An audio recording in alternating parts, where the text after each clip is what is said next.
Hello, everyone. Thanks for being with us.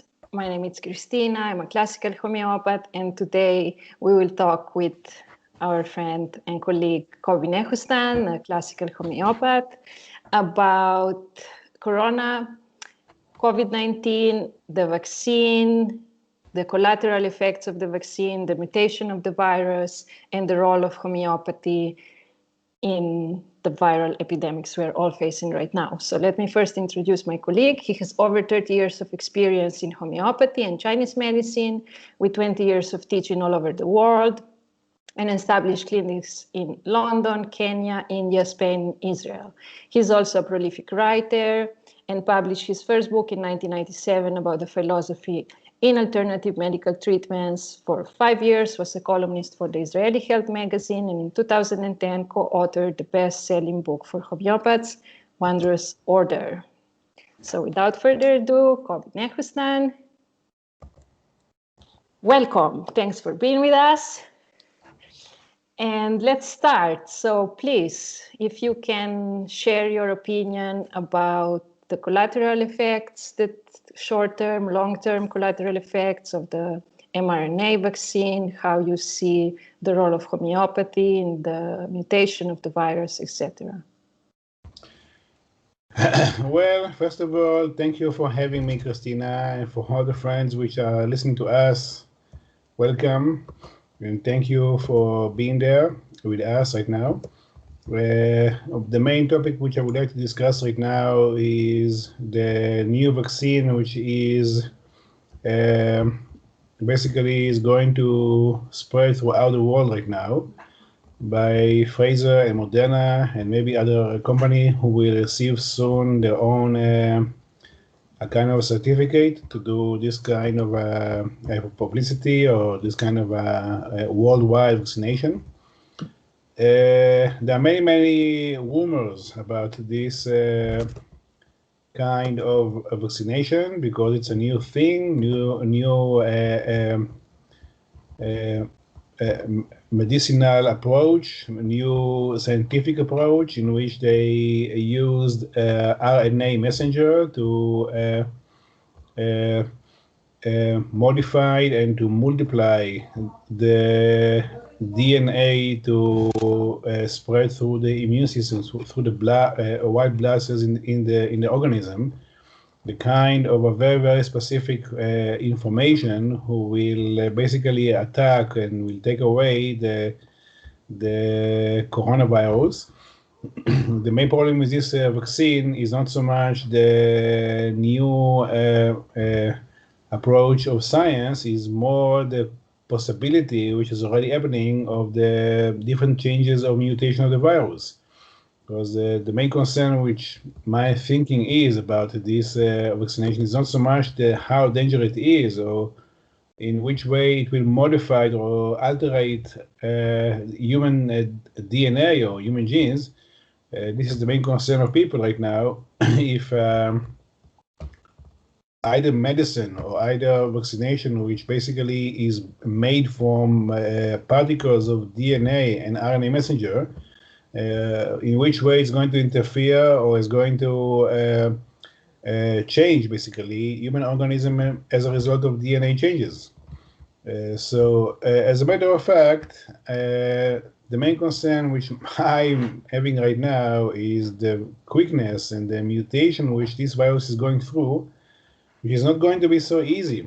Not going to be so easy to find and to invent basically so many kind of vaccines which will follow the mutation and which will be given throughout the world to take away this kind of epidemics.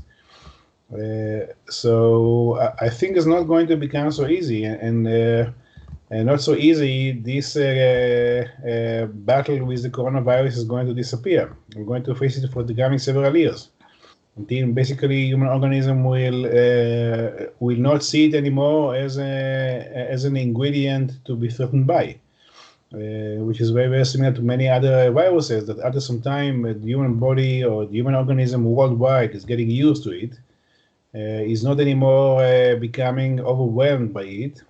Similarly to a person who is overwhelmed by emotional state or life events, and after several times, a person learning how to handle some life events which originally was overwhelming. Similarly, this is how the body responds to a new phenomena or viral diseases. So I believe that within several years, anyhow, the human organism throughout the world will not become so much surprised and overwhelmed by the coronavirus, and gradually it will fade away. But until then, the attempt or the trials which they have about finding a new vaccination is going to become not so easy, because the vaccine is not going to be the one who will relate to the modification of the mutation of the virus. Which right now, anyhow, this is what is happening right now in Britain, in Sweden, in some other parts of the world. But you're relating, if I may ask, to the herd immunity, right? That eventually people's immunity will get used to the virus and will not need the vaccination anymore because they will become resistant to the virus just being exposed. Yes, because of a global exposing to it, to the different variations, and it will be basically more a local disease or a seasonal disease or something which is more with some percent of the population will have it, but not so aggressive as right now. Definitely, within 2-3 years, it's going to fade away by itself, basically, as happened with the Spanish virus in the last century. If you remember, if you know, it gradually faded away. It was a catastrophe in Europe, which basically thousands has died because of it. That time there was not enough medicinal understanding how to relate to it. And as a result, many has passed away because of that. But gradually, after several months, the virus simply disappeared. And here and there, it will reappear in a more local way, in a more and the corona is going to behave in this way the same. Right now, the approach is changing because should be some kind of an approach to it. So the approach is vaccination. And vaccination is not going to become so effective because in a month or two from right now, the virus is going to shift it to another variation. This is one point. The next point, which I would like to mention, and to speak about in which way homeopathy is a wonderful idea which people still don't either fully understand or worldwide people doesn't see it as an option, although it's very available, very cheap, and very easy to use it or to apply it and to make use out of it.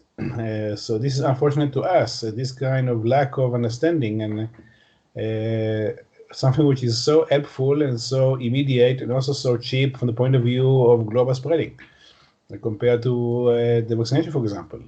The main point about the new scientific approach of how to treat disease, which is only the shooting start right now from the point of view of medicine, because they already have a whole set of diseases which are going to be treated in the coming 10 or 20 years by medicines which are RNA messengers, which are genetical, medicinal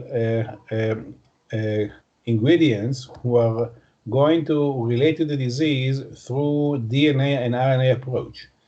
And what we're seeing right now is only the shooting start of a new phenomena, of a whole change of the medical field and the medicinal field from the point of view of the conventional thinking as a result of this new trial of the new vaccination of the coronavirus, which is the shooting start of a new phenomena of a line of medicine who is going to be based on DNA modifications.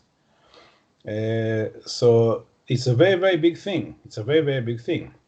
And the main concern which people spontaneously and intuitively feels about that, it's definitely a true feeling, a true a fear and intuition, is when you're taking anything which has to do with changing your own dynamic of genes, your own dynamic of basic information about what is your physical constitution is, what is going to depend to you, in which way you are going to change. I don't think that from the point of view of the science mind, they fully understand what it means.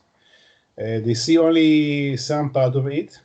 When I worked with Michal Ekir about the wondrous order, at that time there was a new phenomena which entered into the research of botanic field in the world, which has to do with the categorization of the plants according to the DNA structure.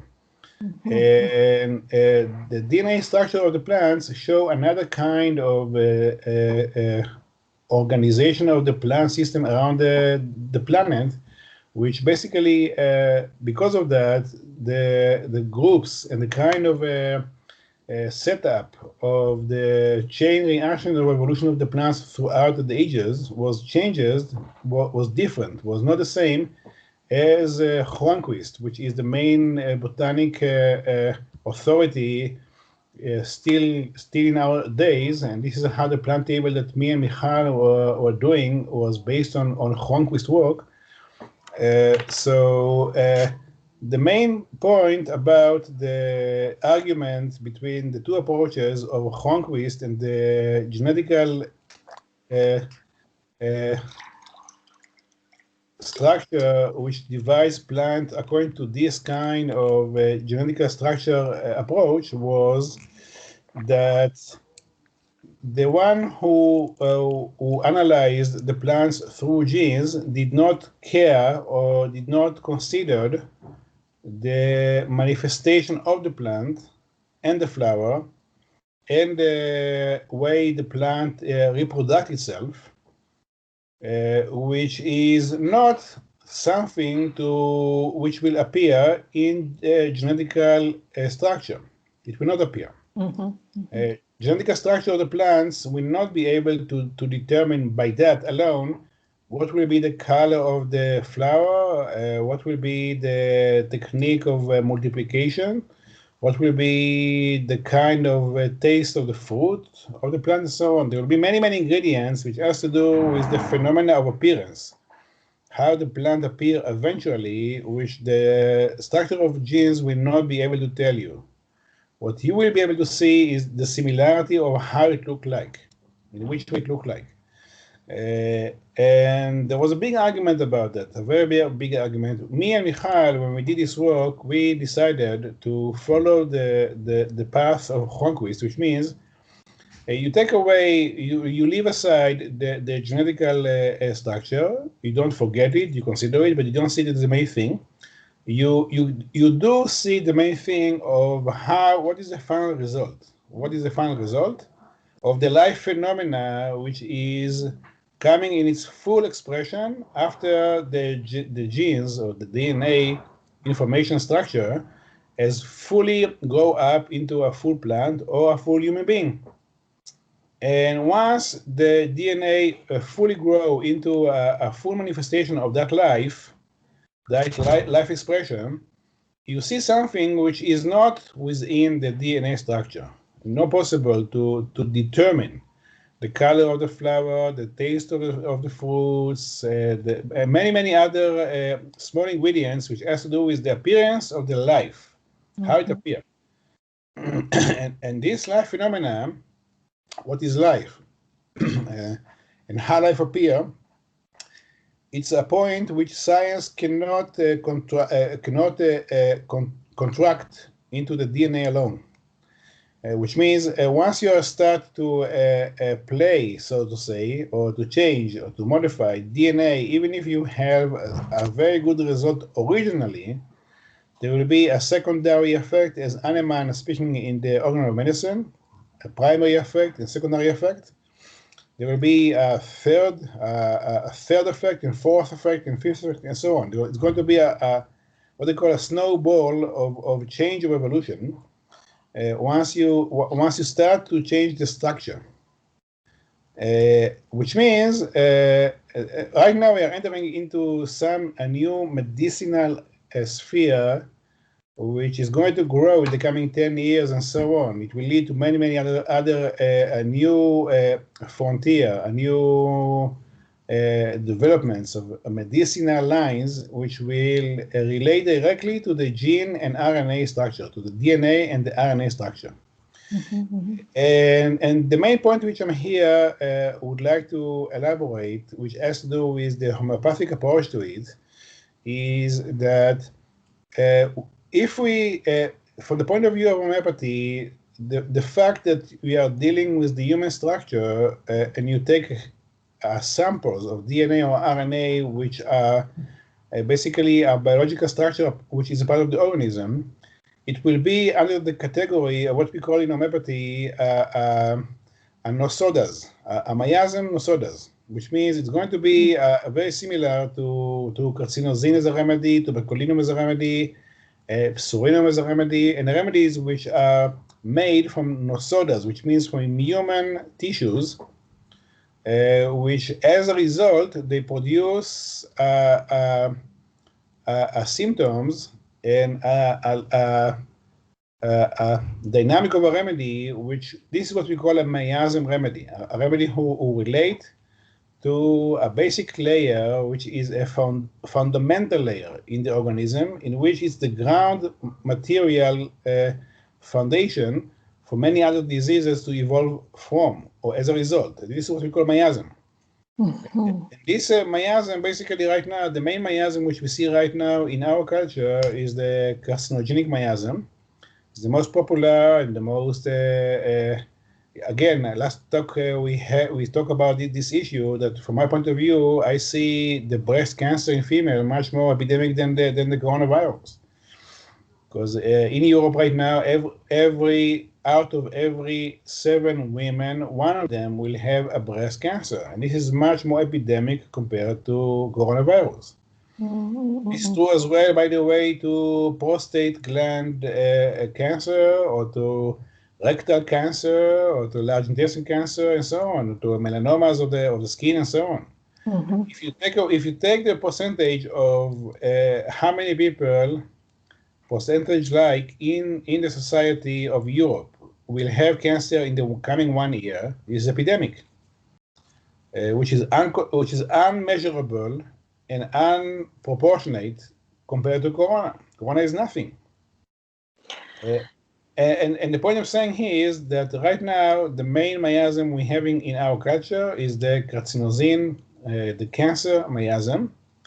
We take a tissue of cancer and we make a remedy out of it. And this is right now one of the very, very main remedies, which is with a very high percentage of people who require this remedy, and to many, many aspects of different diseases, emotionally or physically, where all of them show a very, very good results. We see very, very amazing results on a very wide range of diseases, which is the result of the cancer miasm, which we do out of it a remedy called carcinosine.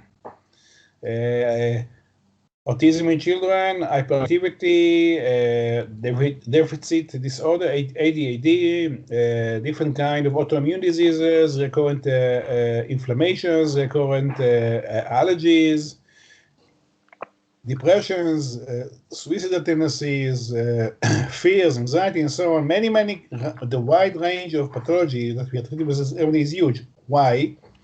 Because this remedy relates to a structure which is in the organism, which went off balance as a result of cultural and environmental changes. Now, this is what we are going to face very, very soon once the corona vaccination will be applied throughout the world. And again, it seems that also the scientists say that it's a new door for many other medicines, which, like right now you have paracetamol, for example, to take away fever.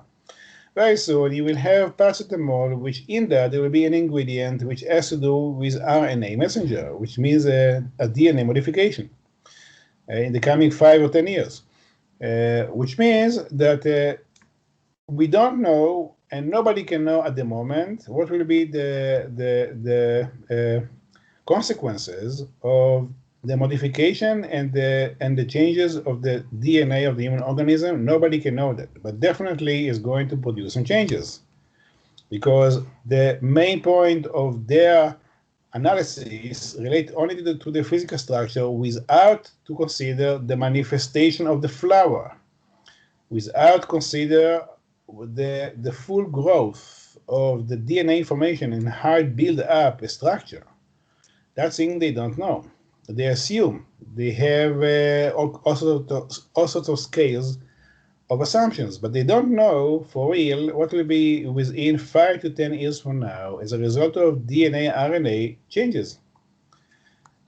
Which means here homeopathy, if the mind will be a little bit more open than the science approach, we have in homeopathy 2 remedies which is made from RNA and DNA. We have a remedy called RNA and another remedy called DNA, and this remedy has already a whole sphere of very, very interesting peculiarities and sides of aspects of this remedy, which I believe are going to become very, very, very widely spread. As right now, carcinosin is the main miasmatic remedy, which we see, which related to the cultural and environment changes in the world, which influence human organism. Very soon, RNA and DNA remedy, which we have it. It's in our arsenal mathematical remedies. We will find these 2 remedies becoming very, very important. And what they do, these 2 remedies, this remedy will bring once more, they will regain once more the balance which was lost as a result of the modification of the RNA and DNA human structure. So the remedy RNA and DNA are the 2 remedies which I believe are going to become the next miasm. The next miasm, the coming 5 years or so, that we will see more and more cases of RNA or DNA, which is very, very similar. The proving of RNA and DNA is very, very similar. Not so much of a difference, but nevertheless there are some similarity, some differentiation between them. And the main point which I would like to say, or to basically to propagate, to let people know, is that we have the capacity in homeopathy how to relate to all the symptomatology which will arise from the vaccination. One point about how to relate to it is always, when you take a case of people who respond in a negative way to vaccination, is what is their own physical tendency of how to respond to it. And then you give a remedy, what we call in our language, a remedy for the constitution, a remedy who is suitable for the person in its own emotional, physical dynamic. This is the best. I believe very soon we will have, within several months from now, we will have already as we saw with coronavirus, that, for example, echinacea or caliphosphoricum or selicum or gesenium was the main remedies to be given. Also, in the side effect, we will have 2 or 3 remedies which are the most relevant for allergy responses or for some other kind of physical responses which will be more common. Maybe one of them, or one of the remedies which has to be started to study and to reconsider, is RNA as a remedy. And then, not right now, but soon after, within a year or 2, after the majority of the worldwide population will be immunized by vaccination, then we will start to see a new kind of emotional or physical realities which we haven't saw so far. A new situation, not necessarily catastrophic, not necessarily something which is devastated or apocalyptic, but things which are like new things.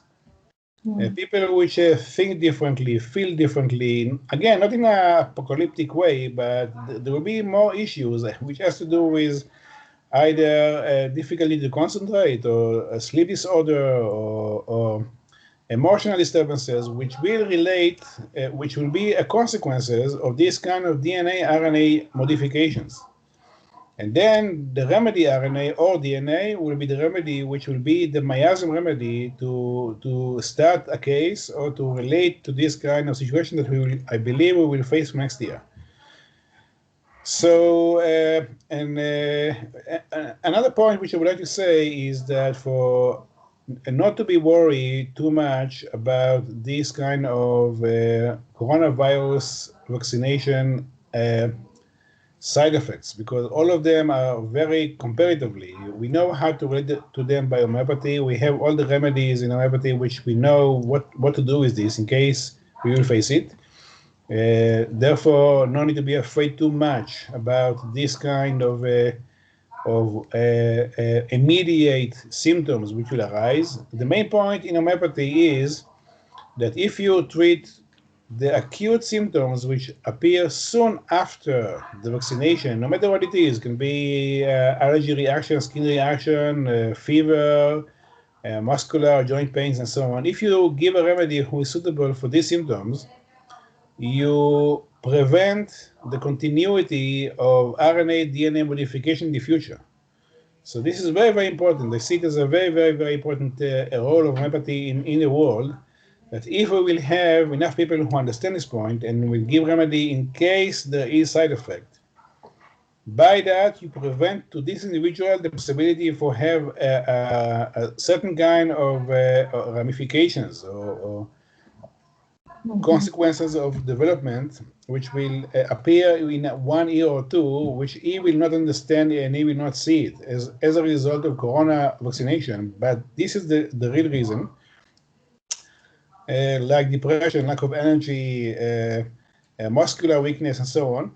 And by giving a remedy, the remedy which he requires because of a very common side effect immediately soon after the vaccination, you will prevent it in the future.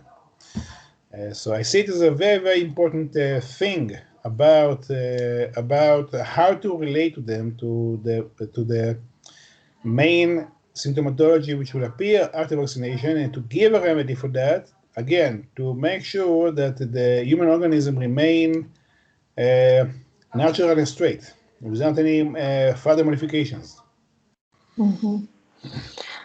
Perfect. That was very thorough. Thank you very much. I think you covered most of the concerns that people have right now, and it's really beautiful to know that homeopathy has the tools to address this. I would maybe just add, for the people that are not so familiar with what we mean as cancerogenous miasm or miasms in general, that there are globally spread diseases in specific historical periods that influence people biologically. Let's say tuberculosis, when was the time that was widespread, or like you mentioned, like cancerous stages that are spreading widely. And this does not, we should not divide this, that this affects people only physically. So when there is a prevalence of cancerogenous disease, there is also some mind and emotional disturbances. And we always, somehow through history, we have different emotional and mind disturbances. Because of this, I guess, to strengthen up your point that it's not like an apocalyptic vision, but it's just different disturbances in the emotional and mind perception due to a different disease, basically epidemics that affects globally all the world.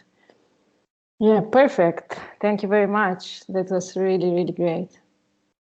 You're welcome. You said correctly. Definitely, the miasm approach is something which is has to study from the point of view of the very majority of the diseases that we are stuck in homeopathy, and the evolution of the recovery is not continuing itself, is one of the main clues for what we call a miasm blockage, a miasm stagnation. And this is where this understanding of what is miasm and how to relate to it becoming extremely important, and how the phenomena of miasm basically is introduced to a human organism, globally speaking. Right now, we are just on the verge for a new miasm to evolve. Again, we know how to relate to it, so no need to be afraid. We know all the ways and means what will be, we already can understand to which direction it goes, and then to understand what is the kind of approach we should have in our clinics. And maybe later on we will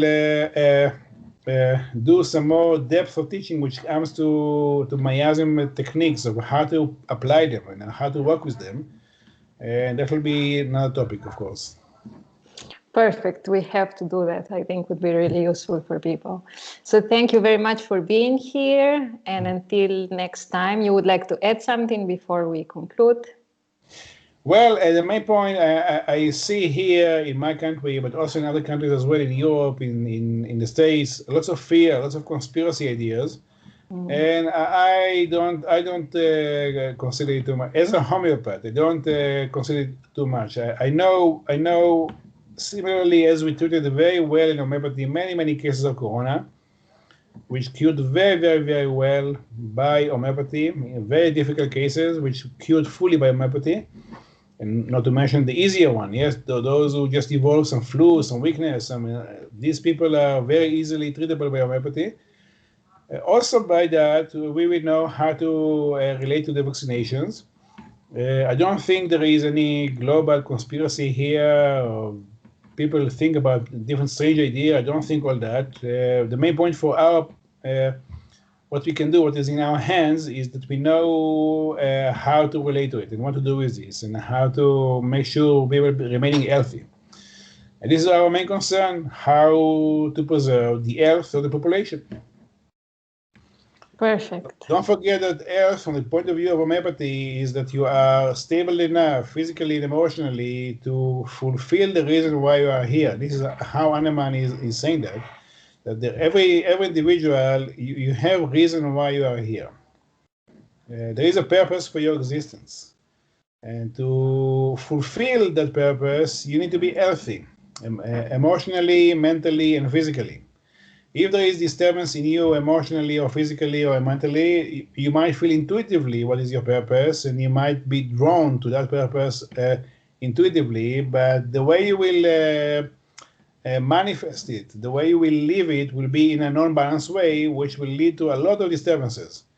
And homeopathy is the main tool, or one of the main tools, a very useful tool to rebalance the organism so the body and the mind and the emotions become attuned to one another in such a way that right now, naturally speaking, the purpose of why you are here, which also will lead automatically to the ways and means, how to do it, in which way to do it, will become available to you.